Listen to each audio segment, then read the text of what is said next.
Hi everyone! Today I'm back with a video and I'm talking to you guys about products that I bought and whether I think they're worth it after using it for quite a long time. So let's go ahead and get started. The first product I'm going to talk about is this Charlotte Tilbury Flawless Filter. Now this is a kind of interesting product if you've never heard of it. Basically what it is kind of like a very light coverage foundation mix with a liquid highlighter. That's the best way I would describe it. And you know, my thoughts about this are let me think. So I would give this, I'm gonna rate all of these, like, I guess out of like 5 stars. I would give this a 3 out of 5. Now I don't love it because I think that you could totally get something that's a lot cheaper, or you could totally DIY something a lot cheaper than doing this. Basically, okay, so I guess like a little background on my skin type. So I have oily combo skin, and I do have acne prone skin, and I do have acne scars on my skin. So I guess my problem with this is that it's like the thing is, okay, so how do I apply this? Okay, let's start there. So for me, I will usually apply this before I apply on my foundation because one, I like to have a dewy, glossy, kind of sort of sweaty look, if that makes sense. And what I do is I apply this like a little bit under my eyes and on like my cheekbones where I would normally apply highlighter, and then I'll add on like a very light coverage foundation to just even out my skin tone, and then I'll cover up with concealer. But the thing is that there's like really no point in adding this. Like if I cover it up with foundation, like what's the point? Like I could essentially just put on liquid highlighter underneath and it would probably be the same thing. So there's really no point in getting this. I think I do like having it because I feel like bougie when I put this on and I'm like, ooh, like it's gonna make me look beautiful, but or like give me a flawless filter, which it doesn't. Like the name is a lie. I don't think it gives you any kind of filter, honestly. I think it's just an expensive bottle of light coverage foundation mixed with liquid highlighter. So, you know, if you love this, and that's great. I'm not saying like, you know, your opinion is wrong or anything, but I'm just saying that I don't like it. And I think we've all watched YouTube enough to understand that people have different opinions. So for me, this didn't work so well. Like, do I think it's worth it? Bottom line, no, I don't think it's worth it, and I don't think that it's worth spending like $44 on this. So sorry, actually no, sorry, not sorry, I meant to say this started out on like more negative note, so I'll go ahead and talk about something that I do think is really worth it. This is Nars. This is their soft matte concealer, and this is in the shade medium 1 custard. And I thought that I wouldn't like this. I usually don't use any concealer because usually I would normally put on like full coverage foundation. That was before I started wearing more light coverage. But I thought I wouldn't like this because one, it's like a pot concealer, and I thought that would just kind of be messy, or that it would be really thick and it would like crease. But I absolutely love this concealer. I love using it to just spot conceal, so it's like I wouldn't apply this like under your eyes. It's not to highlight, because then at that point I think it would be too thick.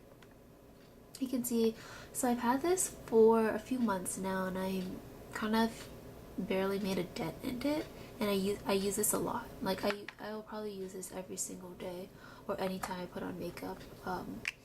Rarely do I leave the house without using this. So this will definitely last a while, and it's really nice on just covering like red areas because it is pretty, it's like full coverage and you don't need a lot, and it definitely does look natural. I think if you put too much it can look cakey, so I mean, you know, like to each their own. I really like this concealer, and to give you an example, I don't like the Maybelline Age Rewind concealer. I hated that one, and I didn't like the Wet n Wild Photo Focus concealer. I hated that one, and I didn't like the YSL full all coverage concealer either. So I guess, I don't know, I guess I'm just trying to say, like, for me, this worked for me, and I have oily skin, and I don't like to have like full coverage. My makeup look is definitely not the trending Instagram full coverage look at the moment. For me, I like to have just a simple base. Maybe sometimes I'll like glam up the eyes, but I just like having an even base, and I like using this concealer to cover up any imperfections. Next, let's talk about what is this, by L'Oreal. This is L'Oreal, the Lash Paradise. This is in the waterproof version, and I always get waterproof mascaras when I can because I have really bad allergies, and I know that that mascara will just start traveling and it will just start bleeding all over my eyes when hay fever comes along. So that's why I get waterproof. And it's not completely waterproof, to be honest. It will, oh, you know what, sorry, just to be consistent, I would rate this definitely a 4.5 out of 5, because I do think that if you put too much, it will look cakey, so that's why it's not a full 5 out of 5, but it's really good. Anyways, back to the Lash Paradise. So as I was saying, it's not completely waterproof because at the end of the day, I do notice that some of it will have bled onto like on my eye, on my face, even though it's supposed to be waterproof.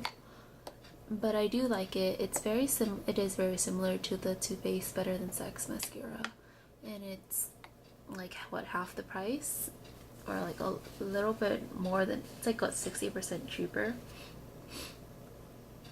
And you get a full size, but I mean, honestly, I feel like no one really uses the full size enough to justify it, but I digress. I think it's a better deal, and it performs very similarly to the Better Than Sex.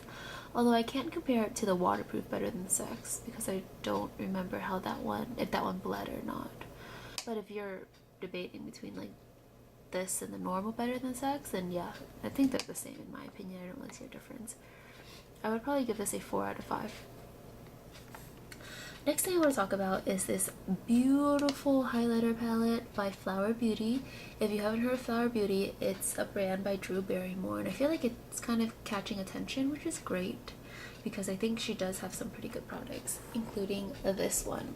So this one is a highlighter palette. It comes with this like little brush, which I don't use at all, and it has 3 shades. It has like a very light pearl champagne. It has one that's more pink tone and one's more gold tone. For my skin tone, I will probably mix all 3 of them, or I'll mix these 2, or I'll mix these 2. I'm not able to wear these 2 by themselves because it just kind of looks too jarring. I should also say I probably can't get away with wearing just this color by itself because then it's too pale. But beside, like, you know, the problems with like the colors that are in this palette, the formula is beautiful. It's one of the creamiest, most buttery, most smooth powder highlights I've ever encountered. And no, I say powder highlights because sometimes I feel like people, I don't know, sometimes I feel like for me at least, like there's a different standard I hold powder highlights to versus like cream highlights. So this is very creamy and smooth for a powder highlight, so don't expect anything like a liquid highlighter. That's what I'm saying. No, but basically this is a really beautiful palette. I absolutely love it.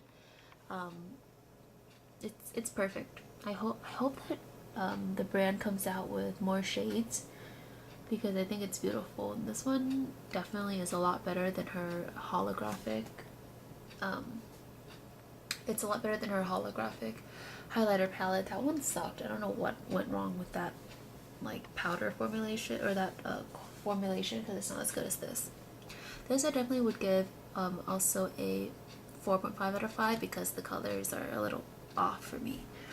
Okay, next I have 2 more products I want to talk about. Let's go ahead and talk about the butter bronzer.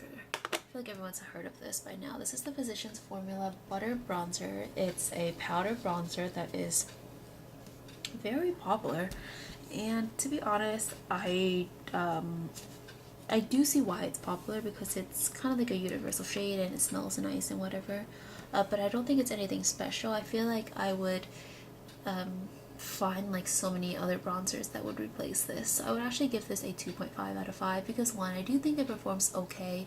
It's not the best bronzer ever. The color is okay, like it for me it works, but I'm not like in love with this, if that makes sense. So I don't want to dwell on this one anymore because I don't really have much to say about it, because I don't super hate it and I don't super love it. The next thing though gets like a 1.5 out of 5 for me. It's the Too Faced Festival Refresh Spray, and this, when it first came out, this came out with the festival collection. If you don't remember, like they had like this rainbow shaped eyeshadow palette, which I heard pretty good reviews about, but not many people talked about the spray, and I guess now I can understand why. The only good thing that this spray has going for it is, for me, like the cool, you can shake it up and it like, the color kind of like turns like a different color. It's pretty. And the other good thing, if you like scents, this has a very sweet kind of Starburst Skittles kind of scent, which for some of you might be a drawback. For me, I don't mind it. I kind of like the fragrance. But the only thing I don't like about this is that, one, it leaves your face with, if you don't shake it well enough, it's gonna leave you with weird, random, almost holographic purple spots on your face. Not a good look. Number two, even if you if you shake it up evenly and you spray it evenly on your face, in outdoor lighting, you will look like an alien. You will have this like purple iridescent kind of mask on your face that looks very unnatural. Like you know what I mean? Like it just looks super unnatural. Like I could have like a beautiful base on, like foundation, highlighter, bronzer, blush, and then I spray this on and it's supposed to set your makeup, but then it leaves you like this like purple kind of like glaze over your face. It looks really weird, so that's why I don't like it. But because I don't want to waste my money, I have been trying to use it up, as you can see here, but it's not a favorite, to be honest. So I think I already said, but I would give this one a 1.5 out of 5. Alright guys, so that's my video about products that I bought and what I thought about it and whether I thought they were worth it. So let's just do a quick recap. In general, things that I think are definitely worth it are the Nars Soft Matte Concealer and the L'Oreal Lash Paradise Mascara waterproof version, and the Flower Beauty highlighter palette. Things that I think are not worth it are the Charlotte Tilbury Flawless Filter, the Butter Bronzer, and the Too Faced Festival Refresh Spray. So again, thank you guys so much for watching. Go ahead and check out my other videos. Please don't forget to subscribe, and also check out my Instagram and my blog down below. Leave a comment or like this video if you enjoyed it, and I will see you guys next time.